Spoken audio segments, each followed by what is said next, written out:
এই হলো সোনাইডাঙ্গা গ্রাম।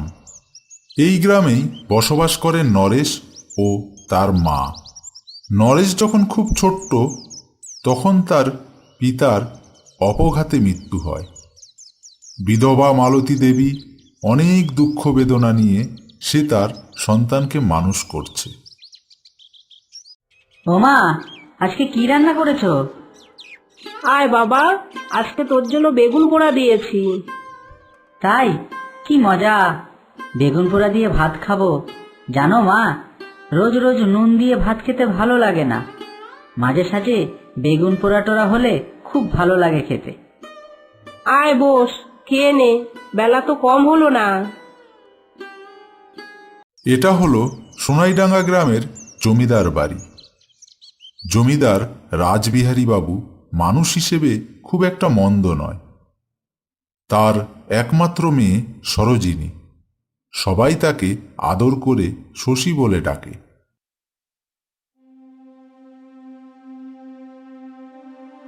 এই শোনো, তোমার এই ধিঙ্গিপানা মেয়েকে নিয়ে আমি আর পেরে উঠছি না।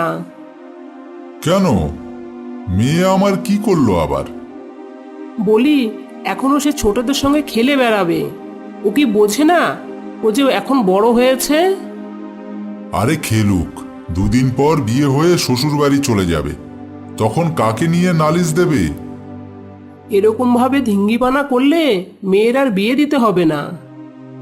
কি বলো তুমি? আমাদের শশী হাজারে নয়, লক্ষতে একটা মেয়ে।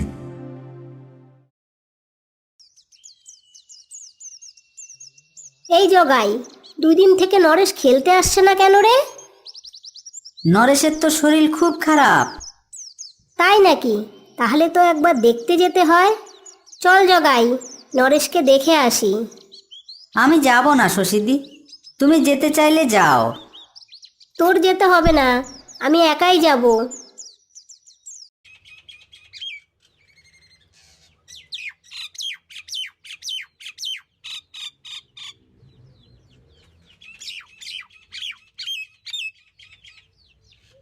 ও মাসি, নরেশ কোথায় গো? কে, শশী? আয় মা, নরেশের শরীরটা বড্ড খারাপ, ঘরে শুয়ে আছে। যাই একবার দেখে আসি। কিরে নরেশ, তাড়াতাড়ি সুস্থ হয়ে ওঠ, তোকে ছাড়া খেলা তো একদম জমে না। শশীদি, তুমি আমাকে দেখতে এসেছো? আমি খুব খুশি হয়েছি।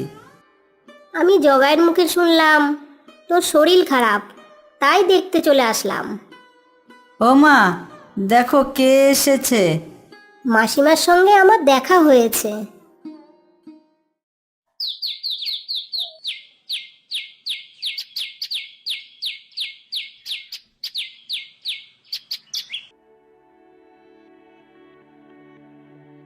নমস্কার রাসবিহারী বাবু। আরে ঘটক মশাই যে, দাঁড়িয়ে কেন, বসুন। বলুন কি খবর? খবর তো ভালোই। নিশিতপুরের জমিদার বৈকুণ্ঠবাবুর ছেলে বিদেশ থেকে বাড়ি ফিরেছে। বৈকুণ্ঠবাবু সিদ্ধান্ত নিয়েছেন এবার ছেলের বিবাহ দেবেন। আপনি যদি অনুমতি দেন তাহলে শশী মায়ের জন্য প্রস্তাব দেব। ছেলে তো শুনেছি বিদেশে ডাক্তারি শিখতে গেছে, তার উপরে আবার জমিদার বংশ। আমার তো কোনো আপত্তি নেই, কিন্তু একবার শশীর মায়ের মতামত নিতে হবে। বেশ তো, আপনি গিন্নিমার মতামত নিন, তারপর নয় আমায় জানাবেন। ঠিক আছে, তাহলে আমি আলোচনা করে আপনাকে জানাচ্ছি।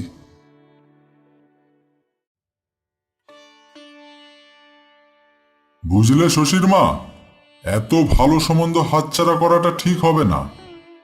কিন্তু মেয়ের তো সবে 17 বছরে পা দিল, এখনই বিয়ে দিয়ে দেবে? মেয়েটাকে বিয়ে দিলে বাড়িটা একদম ফাঁকা হয়ে যাবে গো। শোনো, ওসব কথা ভেবে লাভ নেই। ভালো সম্বন্ধ পেয়েছি, বিয়েটা দিয়ে দিই, মেয়ে আমাদের সুখেই থাকবে। ঠিক আছে, তুমি যেটা ভালো বোঝো সেটাই করো।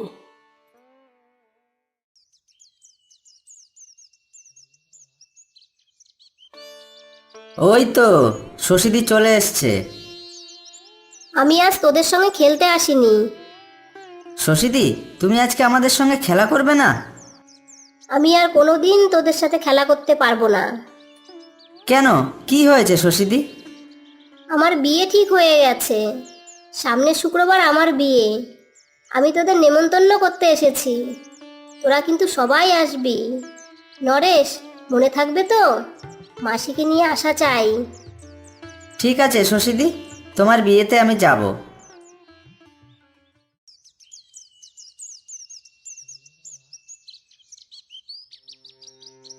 নায়েব মশাই, কটা দিন এদিকের কাজকর্ম বন্ধ রাখুন। বুঝলেন, ছেলে ডাক্তার, তার উপরে জমিদার বংশ। শশীর বিয়ের পাকা কথা এক প্রকার দিয়েই ফেললাম। সুসীমা আমাদের খুব ভালো মেয়ে, সেও তো আপনার একমাত্র কন্যা। সে তো বুঝলাম, আমার বিষয় সম্পত্তি সবই তো মেয়ের থাকবে, কিন্তু বিয়েটা আমি জাঁকজমক করে করতে চাই। আপনি চিন্তা করবেন না, কি কি করতে হবে বলুন, আমি সব ব্যবস্থা করে দিচ্ছি। হাতে তো আর বেশি সময় নেই।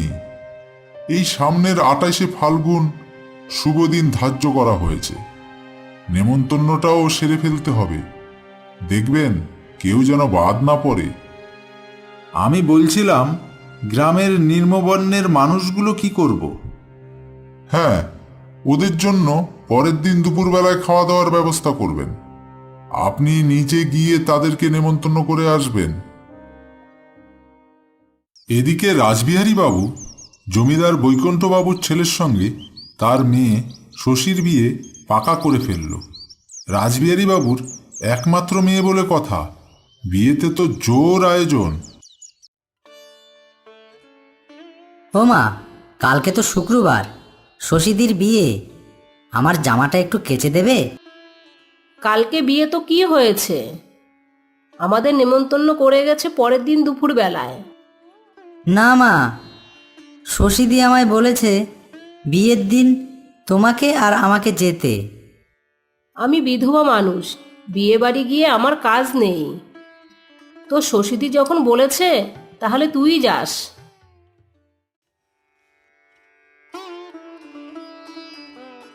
আজকের দিনে এত ঢিলেমি দিলে হবে?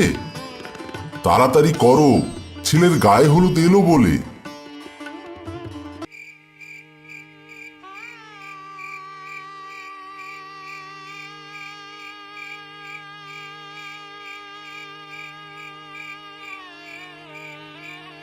শশীদি কোন ঘরে আছে? এ কি, তুই আবার আজকে আসলি কেন? তোদের জন্য তো কাল দুপুরে ব্যবস্থা করা হয়েছে। সত্যি এদের নিয়ে আর পারি না। শশীদি, তোমাকে কি সুন্দর লাগছে। নরেশ, এসেছিস? আমি খুব খুশি হয়েছি। মাসিমা কোথায়, আসেনি? শশীদি, আমরা তো খুব গরিব, তোমার জন্য তেমন কিছু আনতে পারিনি। এই ছোট্ট উপহারটি তুমি নাও। বাহ, খুব সুন্দর উপহার। আমি গল্পের বই পড়তে খুব ভালোবাসি। এই উপহারটি আমি যত্ন করে রেখে দেব। শশীদি, তাহলে আমি এখন আসি। আসি মানে? যাচ্ছিস কোথায়? খাওয়া দাওয়া করবি, বিয়ে দেখবি, তো শশীদির বরকে তুই দেখবি না? না শশীদি, আমাদের জন্য তো কাল দুপুরবেলায় ব্যবস্থা করা হয়েছে। কাল দুপুরে নয়, পেট ভরে খেয়ে যাব।